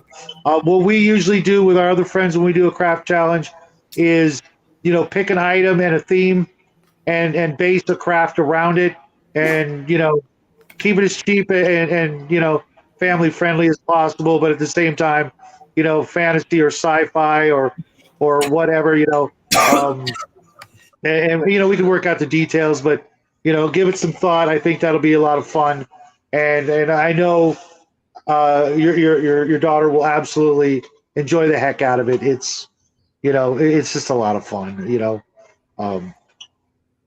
Hopefully you can get the camera angles and all that good stuff worked out ahead of time and not make it, too much of a technical difficulty. It's really not that hard. But I think that'll be fun. Maybe eventually we'll get Connell into it too.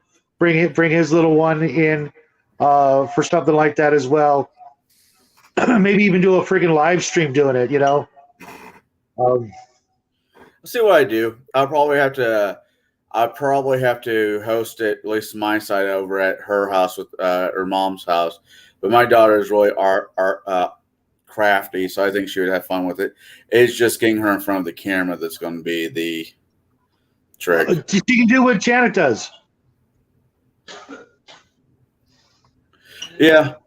You know, if you're worried about any sort of issues like that, or if she's self-conscious or anything like that, just say, look, we'll put this filter for you, you know, and you can change it like Baron does every 5 minutes. Just, you know, be yourself and, you know, enjoy, you know, the whole aspect, you know, getting super glue and paint on your fingers. There's nothing like it, you know. It just. I get it. There's a reason why I cook. I get it. Yeah, I mean, you can lick your fingers when you cook. Trust me, you don't want to taste super glue. No, if you're cooking for people, do not lick your fingers. New COVID variant on the way. That's just wrong. Oh, That would also, get you fired. That should get you fired at every restaurant. With that being said, Mark, what do you got going on? Yeah, I just actually recorded a couple videos today. I just got to add the bits and bobs to the front and back of it, and hopefully I'll have them up by tomorrow. And then my theme for November, topic for November, is going to be all about witches. So that's what I got going on. Okay, that works. Oh, Yeah. hey, hold on a second. I might have to listen to some Black Sabbath now. Hold on.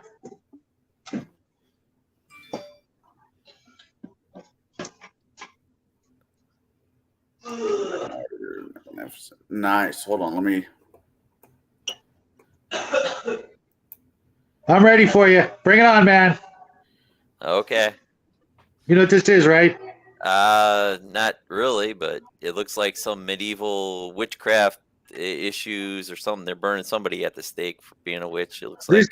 This is the witch hunters. Oh, Witch's hammer. guy. Okay. Yes. So you can bring your paganry my direction, and I'll be ready for you. Okay. Wow. Actually, it's funny that that got brought up. That one got. Have you ever had the chance to read by? I think it's Pratchett. The Good Omen. No. Oh man, I've heard of it, but I haven't read it. They made it into a miniseries on Amazon Prime. The Good Omen. Yeah, Doctor Who guy, right? Isn't it? Yeah, Tennant. It's in it.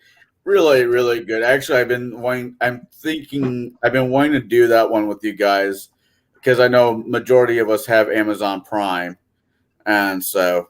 But that one's fun. Yeah, that's the one to file away, and that sounds like it'd be a good one. All right. So, what do I got going on? I got this. Saturday, I'm hanging out with Bruce.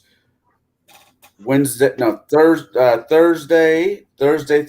we'll be talking about the campaign on Table Breakers that Jade was nice enough to run for us, which I had a great time. I think everybody who was involved had a great time. It was a lot of fun. And go check out Jade's channel if you haven't already. Yeah. What do we got Wednesday for Gatekeepers? I'm not 100% sure. So, Omen, we're about ready to shut up shop. But if you want to jump back in backstage, we can tell you what's going on. And other than that, everybody have a good evening. Remember, when playing these games that we all love and irritate us all at the same time, make sure you deal with people that you like and annoy the people that you don't. All right. With that being said, good night. Bye, everybody.